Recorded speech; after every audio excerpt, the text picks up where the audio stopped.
Kilala ang bansang Japan sa kanilang kaliwat kanang mga tourist destination.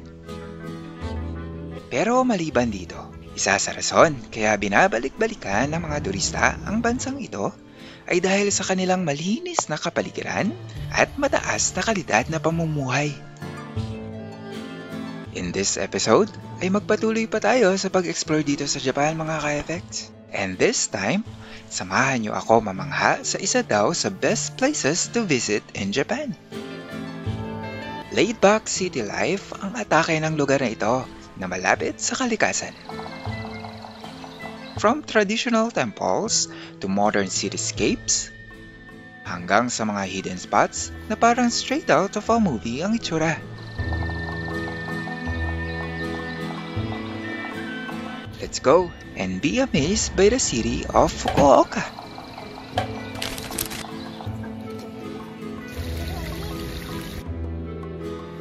FX Adventures Des, and welcome to my vlog. But first, mag-subscribe ka muna. Adventures await us, ikuso!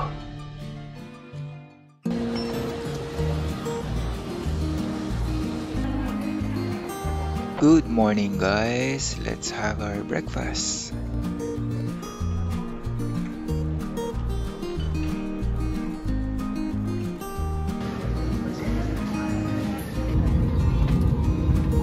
Nagutom ako ulit.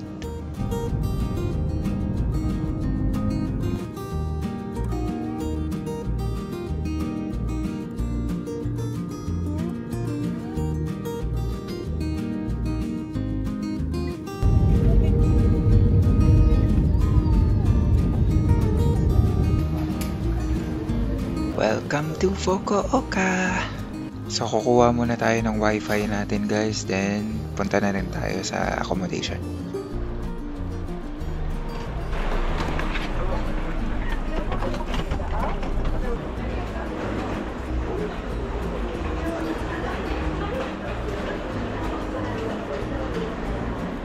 Going to Hakata Station.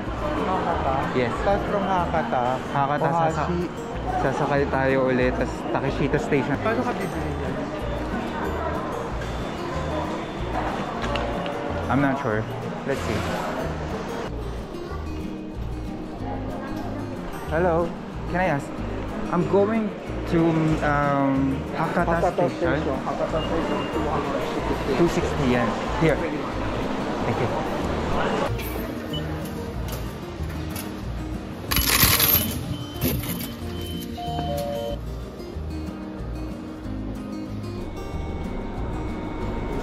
Alright, dito na tayo guys.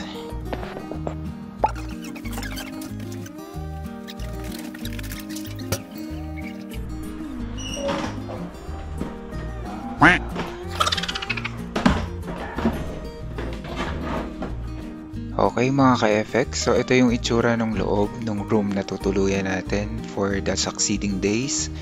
Very simple and neat naman yung place na ito na nakuha namin for 2,800 through Airbnb. So sulit naman ito dahil lahat ng kailangan namin ay nandito na.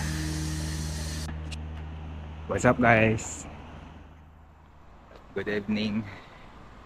So dito na tayo ngayon sa Fukuoka. Kasalukuyang tumatawid. Ang bilisan ko lang. At nakapag-check-in na din tayo dun sa ating accommodation.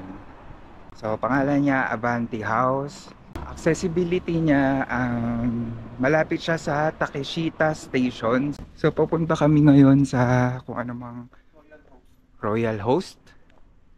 Royal Host daw yung pangalan nung titingnan namin kung bukas pa na kainan. So time check. It's 10:30 in the evening dito sa Japan. 1 hour ahead sa Philippine time. So 9:30 dyan sa atin sa Pilipinas. So malapit na tayo guys. Pwede pa tayo tumawid?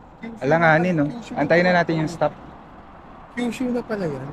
Nasaan? Ito. So ito guys, malapit yung kakainin namin sa hospital. Kyushu Central Hospital.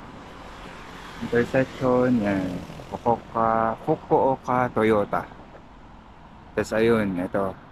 Ito yung kakainan. Try namin kung bukas pa yan. Royal Host pangalan. Anyway guys, today is October 3. Yes, October 3. At ang panahon dito sa Fukuoka, Japan ay katamtamang lamig. So kasi ito ang October, di ba nila ay transition. Actually autumn na.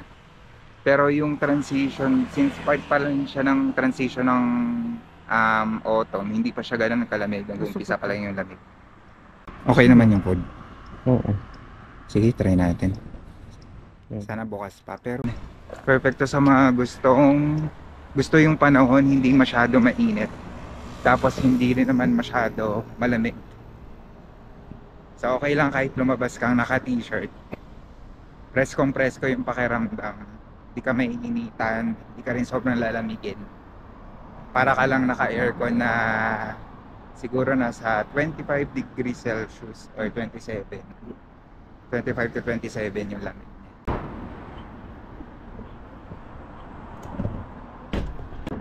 Close na. Anong oras? 10:30 na kasi, no? 10:30 na ng gabi sa kanila. Wala na. Ayun, 7-Eleven. O magkakata tayo. Di, 7-Eleven na lang tayo. Ayun, so dito tayo ngayon sa 7-Eleven. Kain tayo dito.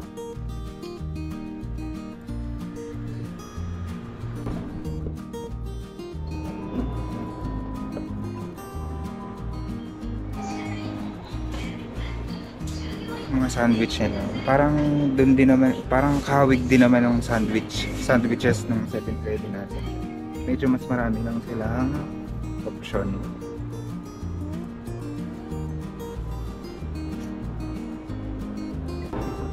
Uso yun guys eh. Pupunta ka ng Japan. Pumunta ka ng 7-Eleven nila para bumili ng onigiri. Pasta yan. Guys, ito na. Gamitan na natin ng mga Google Translate. For example, saan ba?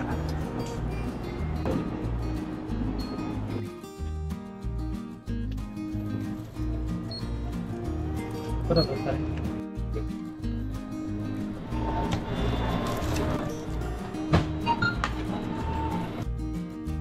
Ayan. So ito yung ating pinili. Ito yung drink. Ito yung inumin ko. Pero para siyang Yakult. Yun yung lasa niya. So ito, first time niya daw itatry. First time itatry ni Ryan. So hindi namin sure kung anong lasa niya. Tapos ito yung kaninang blend na blueberries and mga raspberry or kung anong mga berry. Tapos ako ito ko mainit-init. Rice bowl with pork and egg. Let's try, let's eat. Itadakimasu!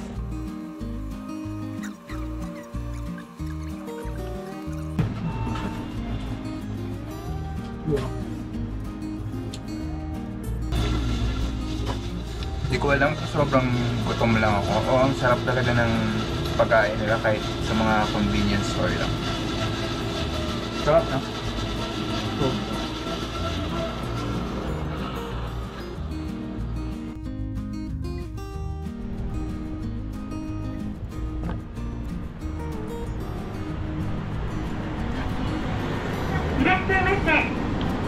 Pang bukas.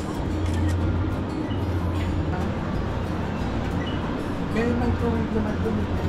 Oo, meron. Ha?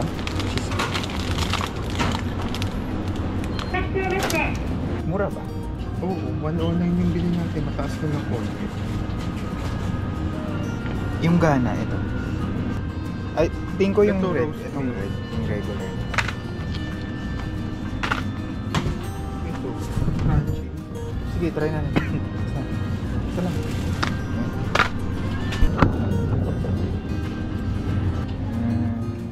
Yung masarap dito guys.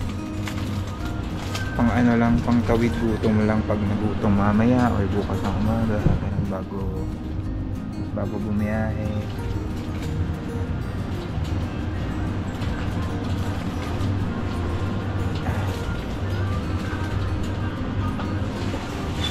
Cheese. Ito, cheese. Cheese naman, pag for chocolate. Hindi, sa ano na. Ito, blending. O yung parang 3-in-1 na yung ready to ano. Mura rin naman dito. Parang may vlogger na napanood akong binili niya to. Ito, Sila J. Pinoy ata yun. Oh, my favorite.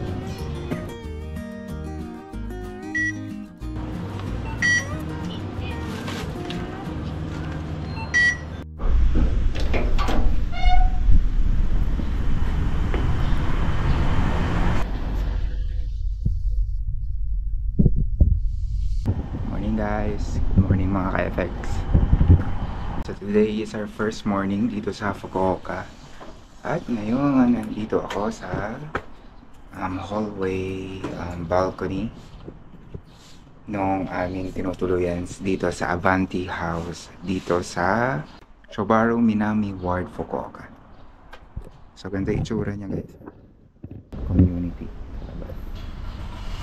Ayan.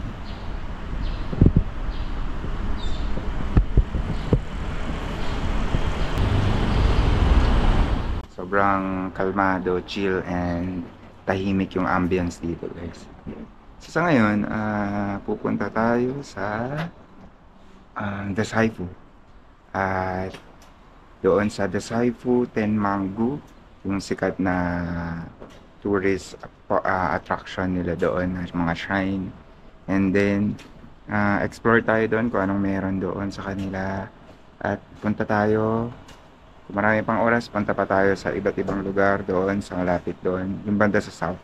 Kasi nandito tayo sa Minami Ward. So, sa south nito, explore natin para bukas at sa mga susunod na araw, yung bandang north yung mga puntahan natin.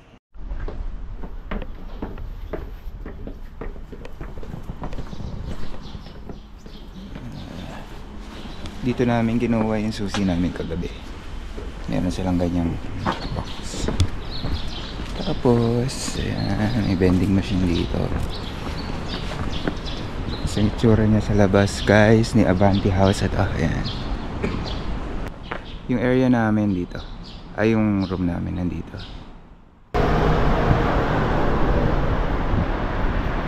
Panahon dito, guys, since October. Kakasimula lang ng autumn. So, malamig na. Presko na. Pero yung lamig niya, ano naman, tolerable. So, pwedeng hindi ka naka-jacket, pwedeng naka-jacket ka rin. So, either way, presko yung pakiramdam. So, ito yung community dito sa bandang Minami Ward.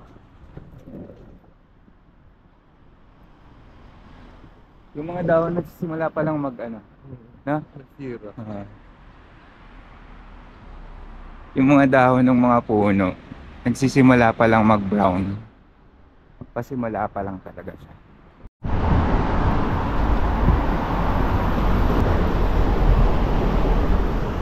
So on the way to the station, may nakita kaming parang shrine dito, temple. Tingnan natin guys.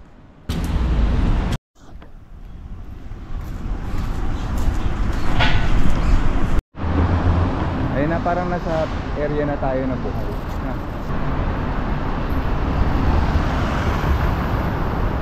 Tanaw na namin yung Ohashi Station. Ayun. Ito. May ibon tumatawid dito sa Japan ng mga pedestrian. Lagi namin naririnig yung parang ibon na yun. So para talagang ano siya, centralized. I think kasi sa Tokyo ganun. So ganun din dito sa pagtawid namin ngayon dito sa Fukuoka. Ibig sabihin centralized yun na ganun, di ba? So baka I'm assuming sa buong Japan ganun yung tunog nila sa pag tumatawid.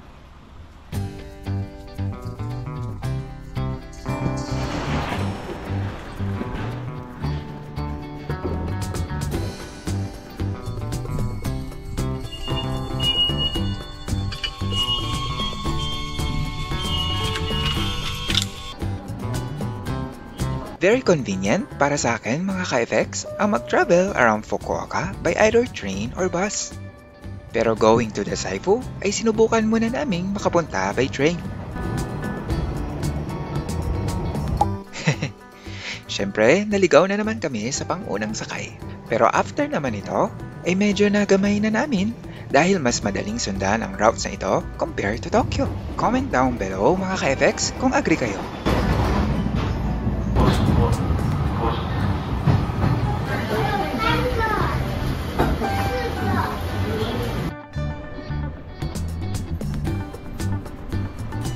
Ito sa akin.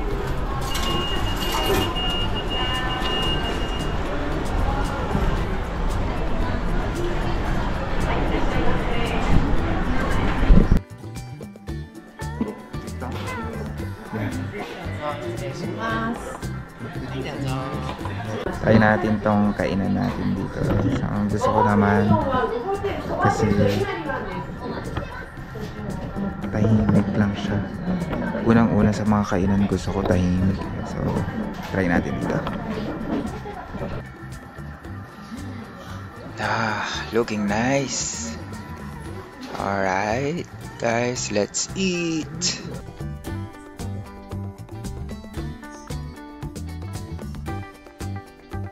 I'm the map.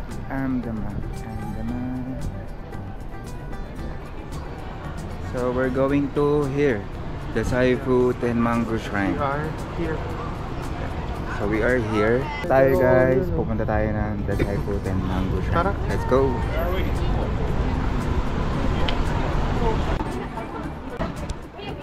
Guys, dami na ng tao dito. Halatang tourist attraction itong the Saifu Tenmangu. Yun na mismo yung shrine. Okay. The Saifu Tenmangu Shrine. So, nandito tayo parang sa street nila going to the shrine. Yung inside nung mismong shrine nila or temple.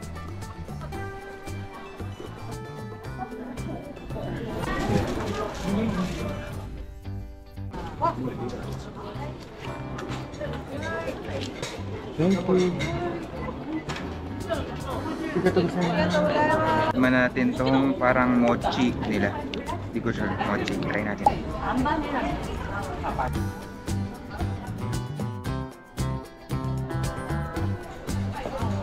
Bago ka makarating sa loob ng The Saifu Tenmangu Shrine, dadaan ka muna sa isang charming na street na puno ng local shops. Maraming mabibiling Japanese snacks, souvenirs at unique items na perfect pang pasalubong mga ka-FX. Masarap maglakad dito? Vibes pa lang? Sulit na!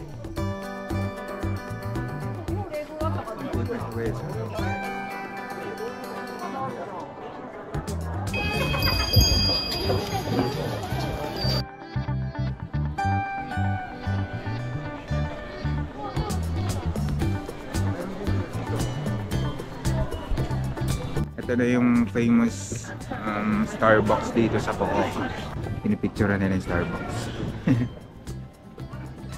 Kakaiba kasi yung design nito nung parang yung napanood ko dun sa mga vlog. Yung architect na nag-design nito, iba yung technique niya kung paano niya pinagdugtong-dugtong yung mga kahoy na yan na design nito. So this one, that makes this Starbucks na branch na to na a different one from others.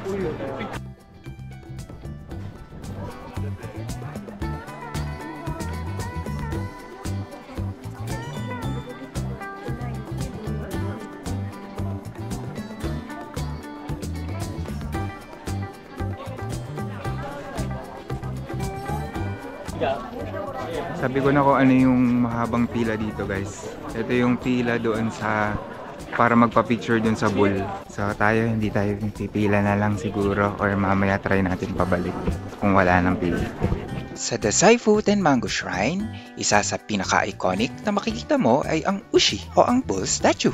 Sabi sa legend, ang bull daw na ito ang nagdala sa katawan ng God of Learning sa kanyang final resting place. Kaya ngayon, maraming bumibisita at humahawak sa ulo ng bull statue na ito for good luck and wisdom.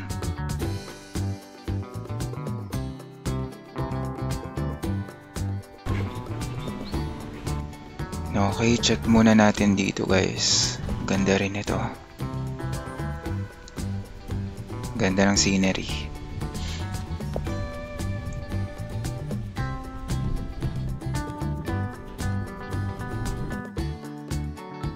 Pagpasok mo sa Shrine Grounds, makikita mo ang 3 red arc bridges na tatawirin mo habang papunta sa main hall.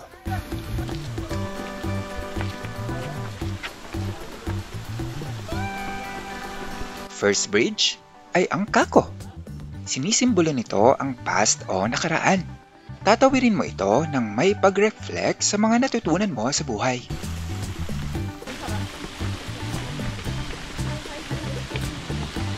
Next naman ay ang middle bridge o Gensai. Ang bridge naman ito represents your present. Kapag pala nood ka ng vlog ng pinupuntahan, feeling mo, itong pinupuntahan ko ngayon, feeling mo napuntahan mo na siya. Kasi familiar na siya.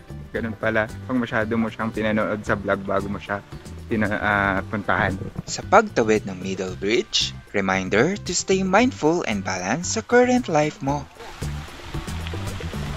At ang last bridge naman ay ang Mirai. This bridge stands for your future. Tawirin ang bridge na ito with hope and positivity for what's ahead.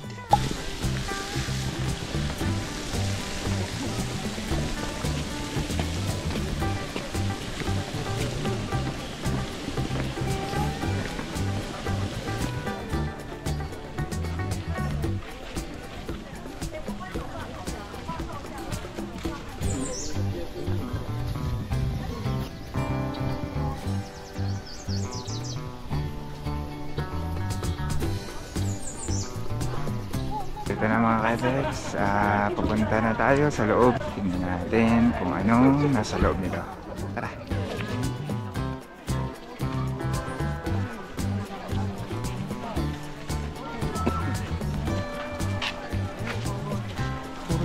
Dragon. Dragon ba? Dragon. Parang...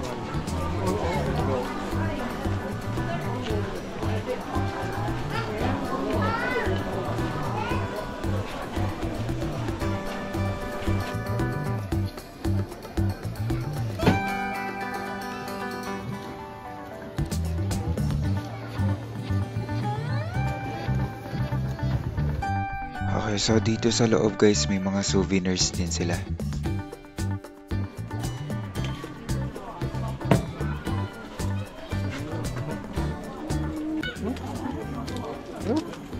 Nga ba Parang istorya ng buhay. Good luck naman, walang English. Saan ka nakakita ng nanghihingi ng fortune na nagre-reklamo? I-Google Translate mo na lang.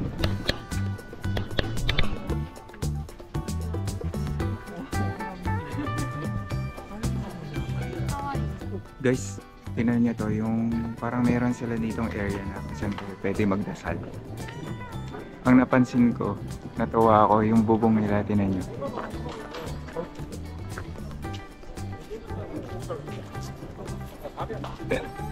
Yung bubong nila mayroong halaman sa taas. Ayan ang kulit.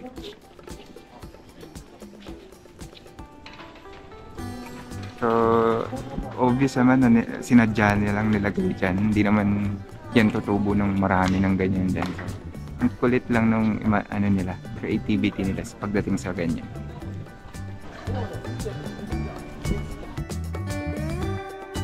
I think yung pinaka-templo, ito. Under renovation pa rin siya. So napanood namin sa vlog niyan. Hindi ko lang sure kung anong date yun eh. Under renovation siya. So hanggang ngayon pala under renovation pa rin.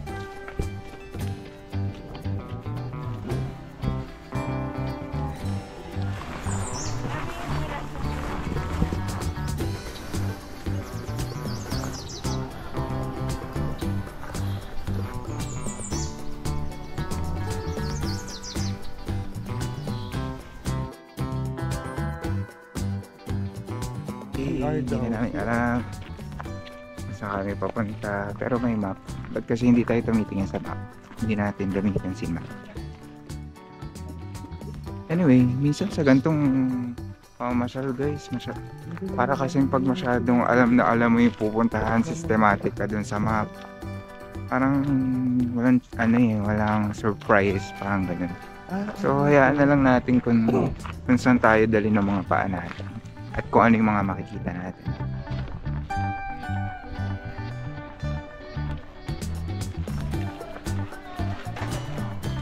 Marami din kainan dito, guys.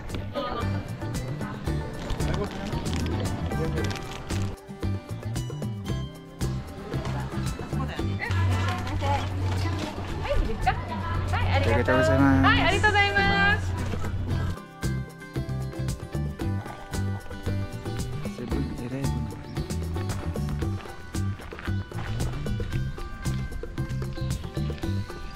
Malawak siya, maraming mapupuntahan. So, wala man siya entrance. Kumbaga, ang gastos mo lang dito yung mga souvenirs and then yung mga kung anong pwedeng gawin mo dito. Oh, ganda ng Torii. Oh, dito na tayo sa may Torii Gate.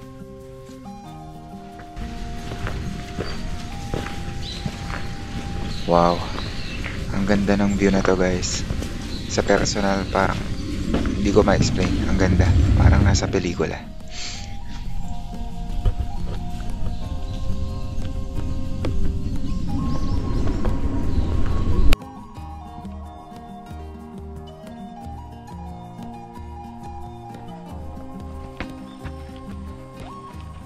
Ano kaya yung mga nakasulat dito sa red and white flag na to?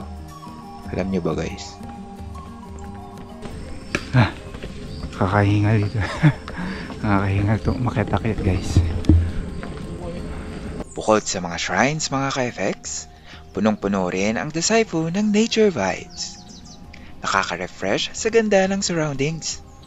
Perfect spot para makapag-reflect at makapag-enjoy with nature sa gitna ng iyong spiritual journey.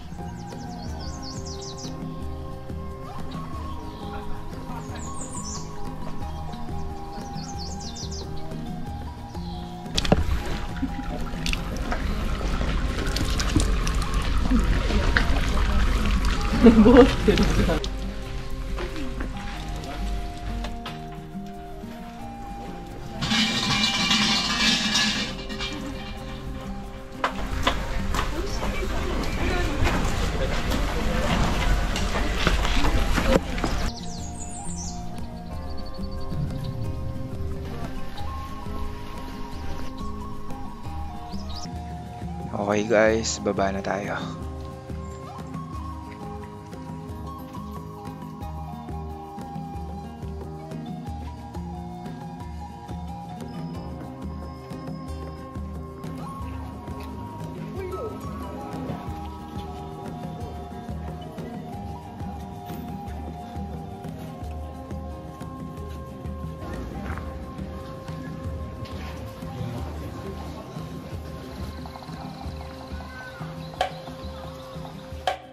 Blueberry, strawberry, and cream powdered tea.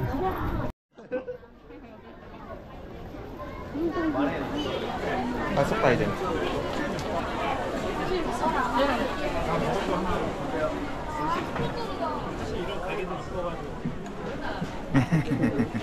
Thank you. Wala si ano, si Ponyo. Si Ponyo.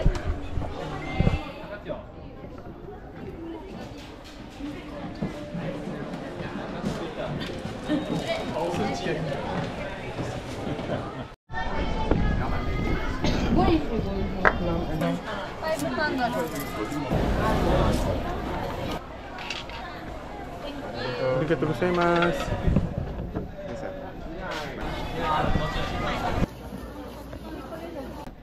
One melon. Try natin to, guys. Melon. Arigatou gozaimasu. Arigatou gozaimasu.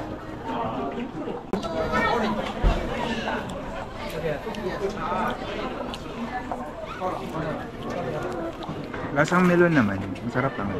Sarap ng ice pino. Ano pinibili mo? Bili tayo nito, guys. Try natin. Ganda, oh. Cute. Tikman natin.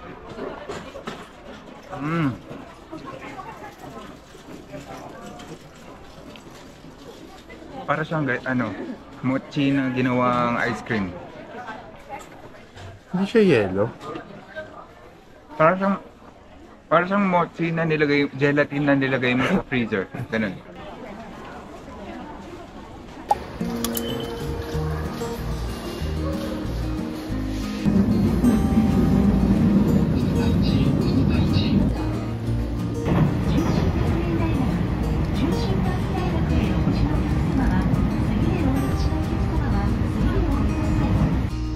Okay guys, so dito na tayo sa city area. Explore tayo dito.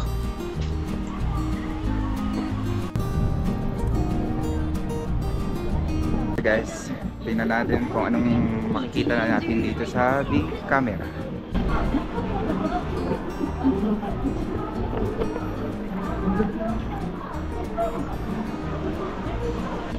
Maganda ng mga smartwatch. Kasi maganda din yung presyo guys. Apple Watch. Ganda nito.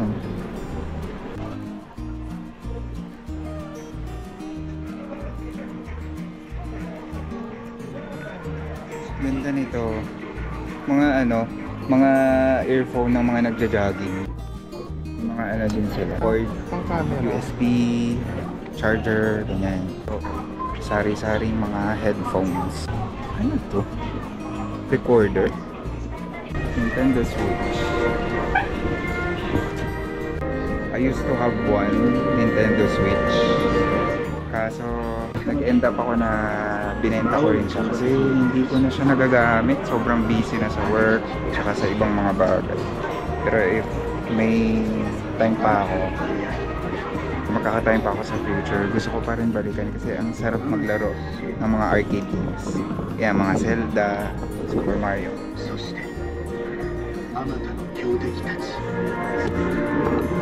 Nakakamiss. Tawid tayo guys.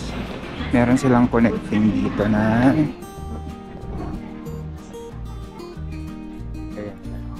iPhone 16. Wow. Yung iPhone 16. Na yung bago ngayon. Ito na yung tatlong camera eh. Yun. Ganda nito. Expectation, ganda niya. Ito pa yung bagong PSP. Diba siya? Dami nilang mga choices ng laptop.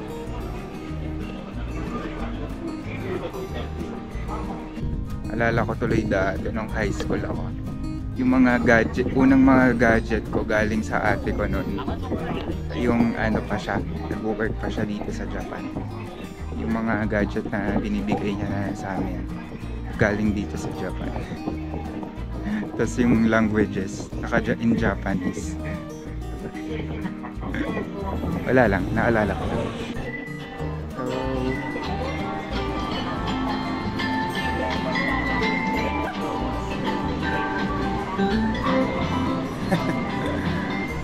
Cute, para siyang may sariling buhay. You know, umi-stop siya pag may tao. May iwas siya. You know. Ganda nito.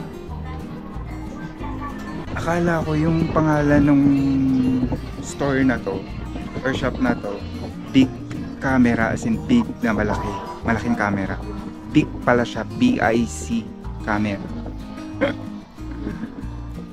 Ay nako, mali-mali talaga ako, pero ayan. So since big camera siya, hindi naman ako nagkamali, may mga camera talaga dito sa loob.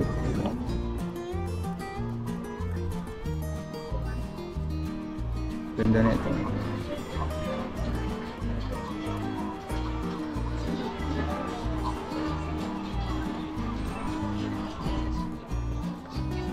Ganda mag photography, mag picture pag ganyan gamit, no? Ito. Pwede pa siya sa mga extreme. Pwede siyang maputikan, pwede siyang ma-snow, matubigan siguro. Yun yung package niya. Nasa TV tayo guys.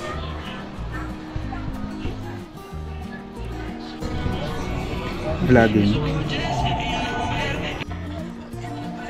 Cute niyan. Ganda rin ng kulay, puti. Tapos parang ano na to, no? Yung sa sound, yung wind, ano? Sa sound, yung mic niya. Noise reduction. Ito, ano tong mga to? Video? Pang video?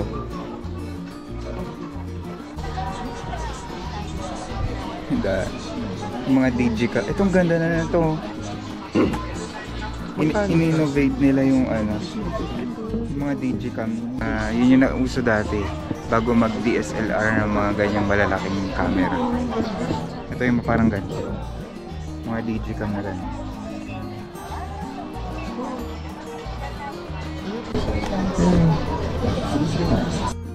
Bibili ka ng mga camera or laptop, meron na rin silang mga bags dito sa mo lalagay. Sarap mamili. Marami kang perang pambili. Ano to? Panglinis ng keyboard. Ito yung mga singit-singit ng keyboard. Parang iaano niya, lilinisin niya by pumping this para ma-blow yung ano niya, yung mga dust or yung mga dumi-dumi sa gilid. Dito tayo sa Insta360. Yeah, Insta360. Meron na ngayong 8K, no? Grabe. Ngayon tuwang-tuwa na ako sa 4K eh. Parang sobrang linaw pag nag-video ako, tapos pag ina-upload ko sobrang linaw. Pero ngayong year naglabas na sila ng 8K. So hindi ko alam kung paano yung 8K, kung paano papapalinawin yung 4K kasi sobrang linaw na ako dun sa 4K.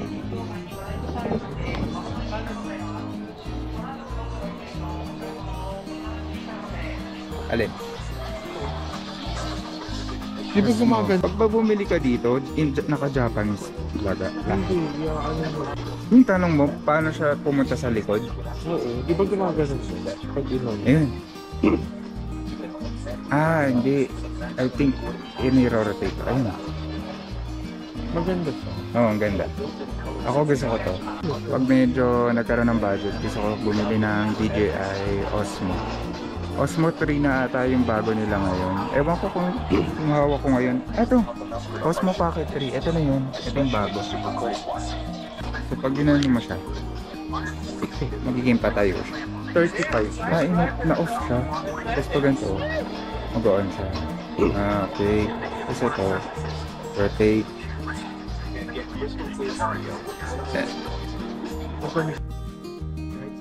DJI Pocket 3, ito 79,000. So parang presyo lang din sa Pilipinas. Ano nga ito? Ang cute naman ito. Parang parang Game Boy na pinalaki. Galing. Parang laptop na maliit, no? Cute. Alam mo ba? Japan invented so many things we still use today. Dahil sa likas nilang malikhain, marami silang naiambag sa larangan ng teknolohiya. From laptops, to camera phones, to video games, Japan changed the tech game. Before other foreign companies made it cool, Japan made the world's first portable computer. Meet the Epson HX20. Gawa ng Japanese company na Seiko Epson noong 1981. May keyboard, battery, screen, at may mini printer pa. Parang pocket robot for business people. Sa camera technology naman, Japan made cameras small, smart, and affordable. Canon made the AE-1, the first camera na may computer chip inside. Nikon, sila ang go-to ng mga war photographers. Olympus, sila naman ang king of cute cameras as in pocket-sized photography noong 50s pa. Alam mo ba na bago pa magkaroon ng iPhones and other Android phones, may camera phone na sa Japan. Iba't ibang bersyon ang mga nilikhang camera phones dito starting year 1999. Yup, the Kyocera VP210 in 1999 was the first phone with a front cam. And get this emoji? Gawa rin din naman ng Japan yan. Shoutout kay Shigetaka Kurita. the guy who created the first emoji set in 1999. At syempre, hindi rin sila nagpahuli sa mga video games. Kung gamer ka, mapa-mobile, console, or PC, you owe Japan a thank you. Japan gave us lang naman ang mga famous console na nilalaro natin. Nintendo Famicom, Game Boy, Sony PlayStation, and Nintendo DS. Sa kanila lang din naman nanggaling ang mga ever-famous and popular video games. Ilan lang dyan ang Super Mario, Pokemon, Final Fantasy, Tekken, Street Fighter, at marami pang iba. So kung nag-enjoy ka at na-inspire sa tech na nasa iyo ngayon, alam mo na, Arigato Japan! From 8-bit dreams to touchscreen magic, they didn't just make gadgets, they level up the world with one invention at a time.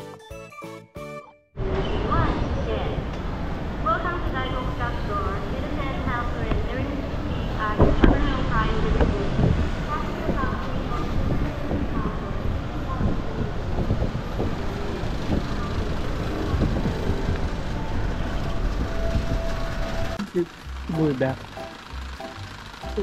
Kaya tayo nito. Cute, diba? Tutu. Yun talaga yung pricing dito. Ganda din ito.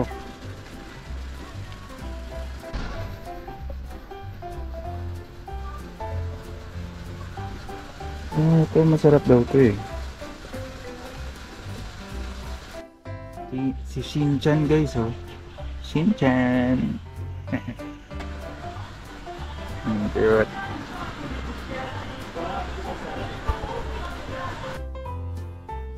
Bala ko bumili ng parang hair, pang style lang sa hair. Wax. Gatsby.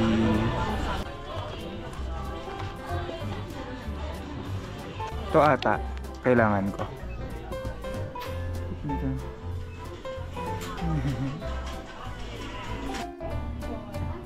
Guys, naalala ko tong Nissan cup noodle na to. Itong seafood.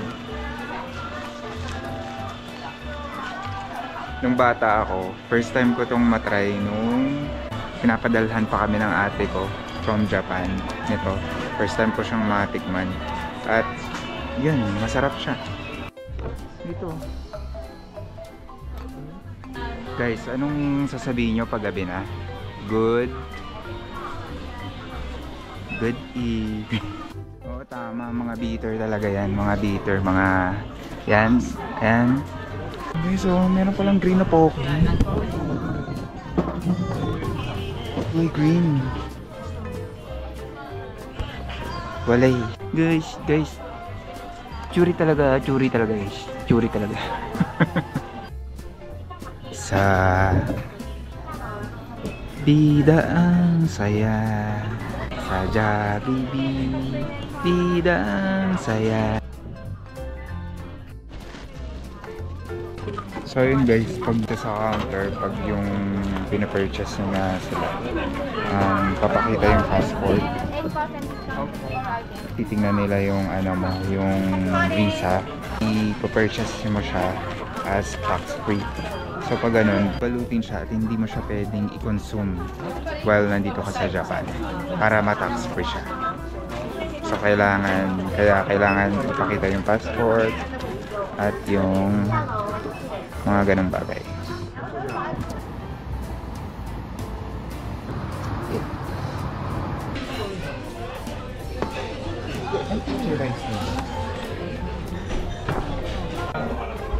That's it. It's dinner time, guys.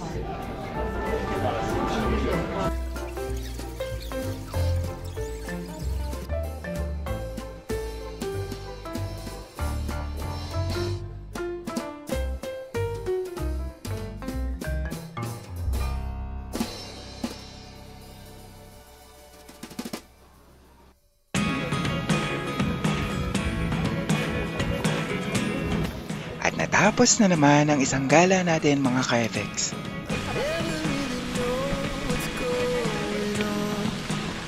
From the Japanese rich culture and spiritual vibes, to the refreshing nature spots, hanggang sa tech-loaded shopping at sa sobrang daming unique Japanese products. Solid na solid ang experience na ito.